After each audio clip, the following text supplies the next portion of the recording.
Hello, I'm Roberto Manzin and I just finished recording Latin Improvisation Series 2.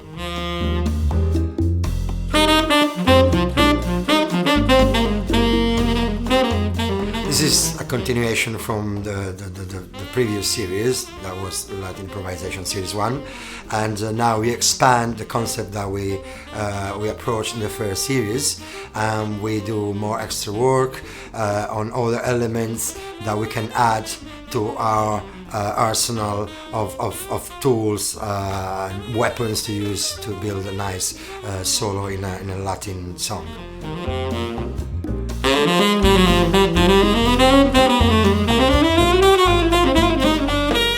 So in this series we did a lot of work on articulation because Latin music is really rhythmic and we need to have a good articulation and we have to use accents and staccato and legato in a nice and creative way that fits with the music. And also we worked, we add some extra tools, we add arpeggios, intervals and all the pentatonic, minor pentatonics, and we also show how we can use more than one minor pentatonic in a modal way on the same chord.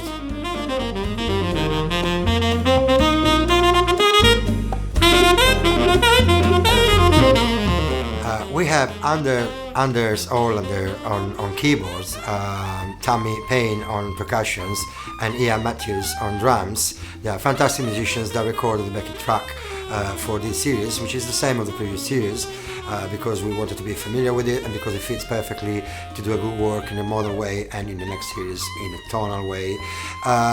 So I have to thank this amazing musicians that recorded this wonderful backing track, and Ian Matthews plays with all the top players around the world, and he's a Serbian drummer, and they're all fantastic guys, and it's been a pleasure to record the backing track in studio with them.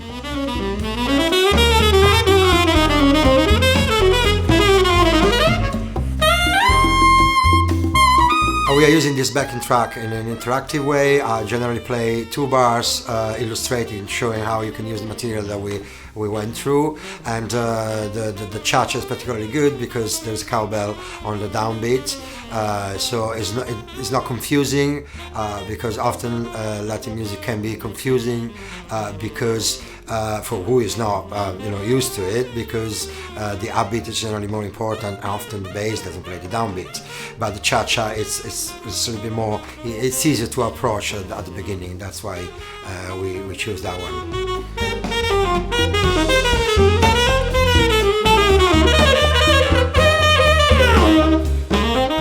This series aimed definitely at several levels, and it illustrates different ways to approach to create a nice solo, and it would be better, it would go well with the previous series because there are elements that interlocks together, and I often refer while explaining stuff to the previous series, but it can work, I think, for beginners and intermediate students and saxophone players. I think even advanced players can find something interesting because you never finish learning stuff.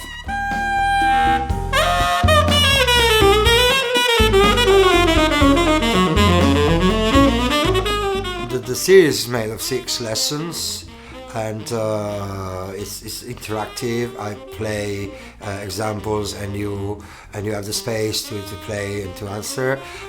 Also, there is a lesson about gear where I explain my preferences and how maybe some gears works better or worse for a certain kind of music or for a certain person.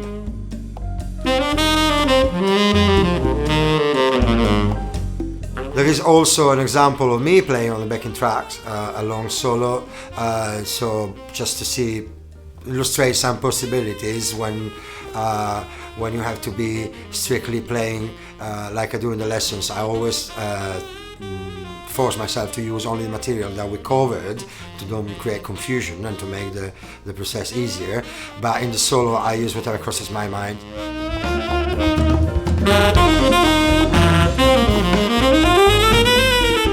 So there will be more in the next series. The next series will be more advanced. There is a mambo and there is a Latin funk, all recorded in studio by our great musicians. So there is a lot of fun. I really enjoyed doing this series for you, and I hope you enjoy it the same as I did. Thank you for watching.